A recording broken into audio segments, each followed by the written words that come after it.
Agreed. Let's do it this way. As the Americans requested, Yanukovych did use neither the armed forces nor the police, yet the armed opposition committed a coup in Kiev. What is that supposed to mean? Who do you think you are? I wanted to ask the then U.S. leadership. With the backing of whom? With the backing of CIA, of course. The organization you wanted to join back in the day, as I understand. We should thank God they didn't let you in. Although, it is a serious organization. I understand. My former vis-a-vis in the sense that I served in the first main directorate, Soviet Union's intelligence service. They have always been our opponents. A job is a job. Technically, they did everything right. They achieved their goal of changing the government. However, from political standpoint, it was a colossal mistake. Surely it was political leadership's miscalculation. They should have seen what it would evolve into.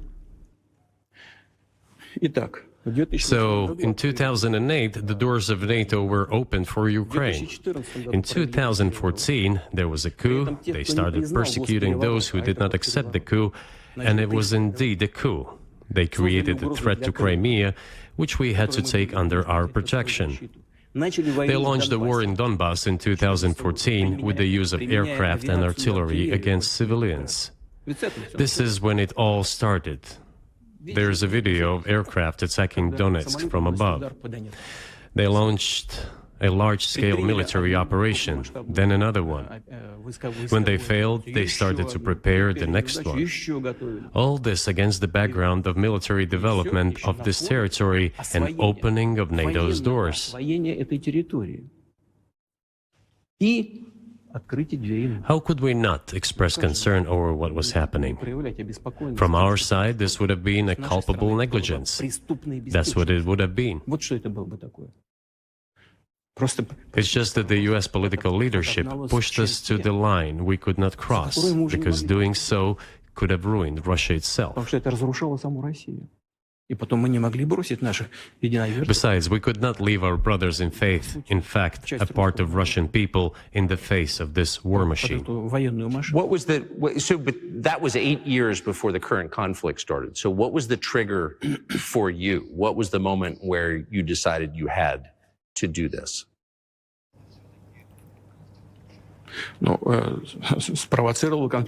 Initially, it was the coup in Ukraine that provoked the conflict. By the way, back then the representatives of 3 European countries, Germany, Poland and France, arrived. They were the guarantors of the signed agreement between the government of Yanukovych and the opposition. They signed it as guarantors. Despite that, the opposition committed a coup, and all these countries pretended that they didn't remember that they were guarantors of the peaceful settlement. They just threw it in the stove right away, and nobody recalls that. I don't know if the U.S. know anything about the agreement between the opposition and the authorities, and its 3 guarantors who, instead of bringing this whole situation back in the political field, supported the coup. Although it was meaningless, believe me, because President Yanukovych agreed to all conditions. He was ready to hold an early election, which he had no chance of winning, frankly speaking. Everyone knew that. Then why the coup? Why the victims? Why threatening Crimea? Why launching an operation in Donbass? This I do not understand. That is exactly what the miscalculation is. CIA did its job to complete the coup. I think one of the deputy secretaries of state said that it cost a large sum of money, almost 5 billion. But the political mistake was colossal. Why would they have to do that? All this could have been done legally, without victims, without military action, without losing Crimea. We would have never considered to even lift a finger if it hadn't been for the bloody developments on Maidan. Because we agreed with the fact that after the collapse of the Soviet Union, our borders should be along the borders of former Union's republics. We agreed to that. But we never agreed to NATO's expansion, and moreover, we never agreed that Ukraine would be in NATO. We did not agree to NATO bases there without any discussion with us. For decades, we kept asking, don't do this, don't do that. And what triggered the latest events? Firstly, the current Ukrainian leadership declared that it would not implement the Minsk agreements, which had been signed, as you know, after the events of 2014 in Minsk, where the plan of peaceful settlement in Donbass was set forth. But now, the current Ukrainian leadership, foreign minister, all other officials, and then president himself said that they don't like anything about the Minsk agreements. In other words, they were not going to implement it. A year or a year and a half ago, former leaders of Germany and France said openly to the whole world that they indeed signed the Minsk agreements, but they never intended to implement them. They simply led us by the nose. Was there anyone for you to talk to? Did you call a U.S. President's Secretary of State and say, if you keep militarizing Ukraine with NATO forces, this is going to be we're going to act? We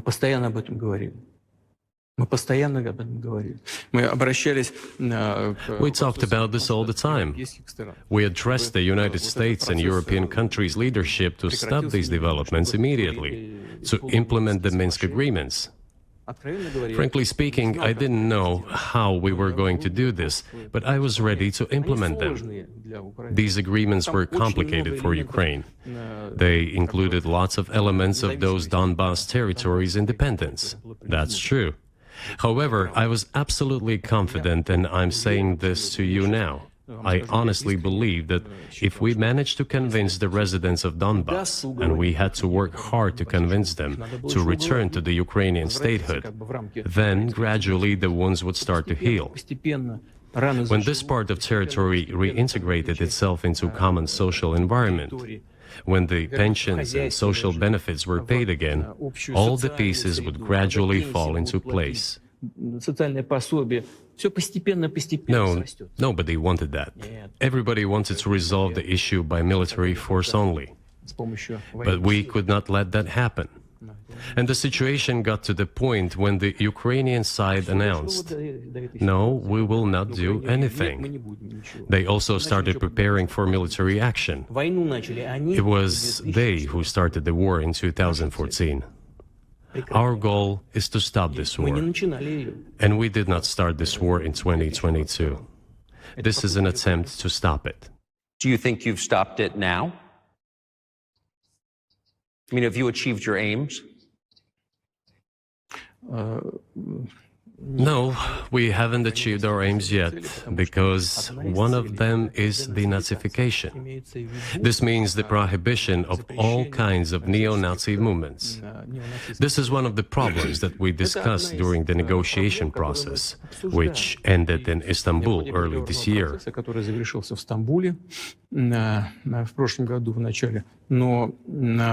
And it was not our initiative, because we were told by the Europeans, in particular, that it was necessary to create conditions for the final signing of the documents. My counterparts in France and Germany said, how can you imagine them signing a treaty with a gun to their heads? The troops should be pulled back from Kiev. I said, all right. We withdrew the troops from Kiev. As soon as we pulled back our troops from Kiev, our Ukrainian negotiators immediately threw all our agreements reached in Istanbul into the bin and got prepared for a long-standing armed confrontation with the help of the United States and its satellites in Europe. That is how the situation has developed, and that is how it looks now. But what is, pardon my ignorance, what is denazification? What would that mean? What is... Да, вот я как раз хочу сейчас об этом сказать. Это очень важный вопрос. Денацификация. That is what I want to talk about right now. It is a very important issue.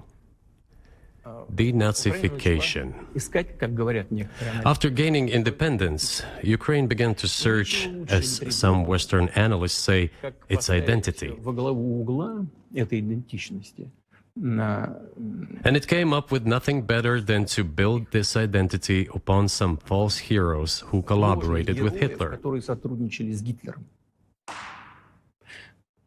Я уже говорил, что I have already said that in the early 19th century, when the theorists of independence and sovereignty of Ukraine appeared, they assumed that an independent Ukraine should have very good relations with Russia.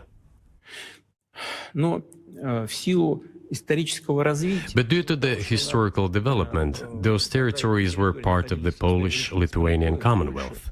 Poland, where Ukrainians were persecuted and treated quite brutally as well as were subject to cruel behavior. идентичность и вели себя очень жестоко. Это все осталось в памяти. There were also attempts to destroy their identity. Когда началась Вторая мировая война, часть этой All this remained in the memory of the people. When World War II broke out, part of this extremely nationalist elite collaborated with Hitler, believing that he would bring them freedom. она начала сотрудничать с Гитлером, полагая, что The German troops, even the SS troops, made Hitler's collaborators do the dirtiest work of exterminating the Polish and Jewish population. грязную работу Hence, this brutal massacre of the Polish and Jewish population, as well as the Russian population too. коллаборационистам, которые с Гитлером сотрудничали. Вот отсюда вот эта жестокая резня. This was led by the persons who are well known, Bandera, Shukevich. It was those people who were made national heroes. That is the problem. And we are constantly told that nationalism and neo-Nazism exist in other countries as well. Yes, they are seedlings, but we uproot them. And other countries fight against them. Национализм. But Ukraine is not the case. These people have been made into national heroes in Ukraine. Monuments to those people have been erected. They are displayed on flags. Their names are shouted by crowds that walk with torches, as it was in Nazi Germany. Возводят. Они на флагах, они их имена кричат. These were people who exterminated Poles, Jews, and Russians. Это люди, которые уничтожали поляков, евреев и русских. Надо. It is necessary to stop this practice and prevent the dissemination of this concept. I say that Ukrainians are part of the one Russian people. They say, no, we are a separate people. Okay, fine. If they consider themselves a separate people, they have the right to do so, but not on the basis of Nazism, the Nazi ideology. Would you be satisfied with the territory that you have now?